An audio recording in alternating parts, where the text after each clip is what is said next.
इस दुनिया में कोई भी ऐसा इंसान नहीं है जिसने कभी भी अपने जीवन में एक छोटी सी गलती ना की हो।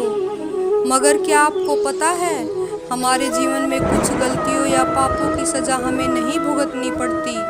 हमारे जीवन काल में कुछ ऐसे पल आते हैं जिस समय हम जाने अनजाने में कोई गलती या पाप करते हैं तो हमें उनकी सज़ा नहीं मिलती।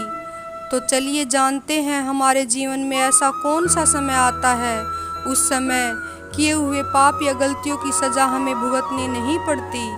एक समय पृथ्वी पर मांडव नाम के ऋषि हुए। वह बहुत तपस्वी और धर्मात्मा थे। एक दिन उनके आश्रम की ओर कुछ लोग भागते हुए आ रहे थे और वे लोग ऋषि से शरण मांगने लगे। वे लोग चोर थे जो किसी राज्य में चोरी करके भाग रहे थे। उनके पीछे राज्य के सैनिक उनका पीछा कर रहे थे। चोर महर्षि मांडव के आश्रम में छुपने के लिए उनसे विनती करने लग गए।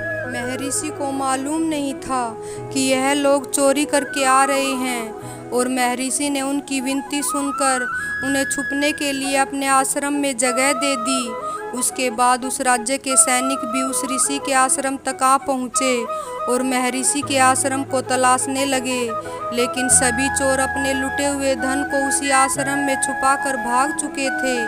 जब सैनिकों को वह लुटा हुआ धन ऋषि के आश्रम से मिला तो उस ऋषि को चोर मानकर सूली पर चढ़ाने की सज़ा सुना दी।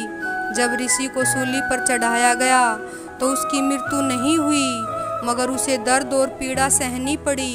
यह दृश्य देखकर उस राज्य के राजा को एहसास हो गया, हे ऋषि श्रेष्ठ, हमें माफ़ कर दो, हमसे बहुत बड़ी गलती हो गई।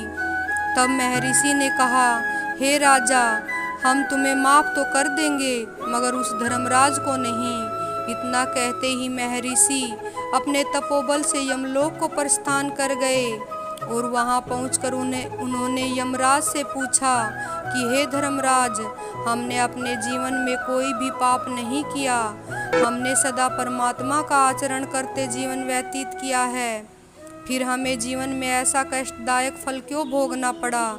तब धर्मराज ने ऋषि मांडव को कहा कि हे महर्षि, आप अपने बचपन में कीट पतंगों को पकड़कर उनके पंखों में सुई चुभा दिया करते थे, यह उसी पाप का परिणाम था।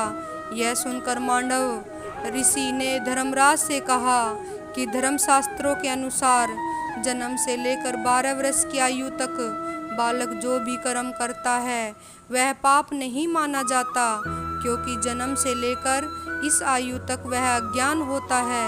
अतः आपसे बहुत बड़ी गलती हुई, इसका परिणाम आपको भी भुगतना होगा। तब महर्षि मांडव धर्मराज को श्राप दे देते हैं कि तुम भी पृथ्वीलोक पर जाकर मानव रूप में जाने अनजाने में कोई गलती करो और जब तुम विद्वान होगे तुम्हारी नीति कोई नहीं मानेगा। इसी श्राप के कारण धर्मराज द्वापर युग में विदुर के रूप में जन्म लिया था। भगवान भी बाल्यावस्था में जाने अनजाने में की हुई गलतियों को माफ़ कर देते हैं। इस कथा से अब हमें यह तो समझ में आ गया कि जन्म से लेकर 12 वर्ष की आयु तक इंसान को किए हुए कर्मों का फल नहीं भोगना पड़ता, क्योंकि वह अबोध होने के कारण उसके सारे कर्म माफ़ हो जाते हैं और फिर जब धीरे धीरे उसके अंदर ज्ञान का प्रभाव होने लगता है तो फिर वह धर्म अधर्म कर्मों से परिचित होने लगता है। जय श्री कृष्ण।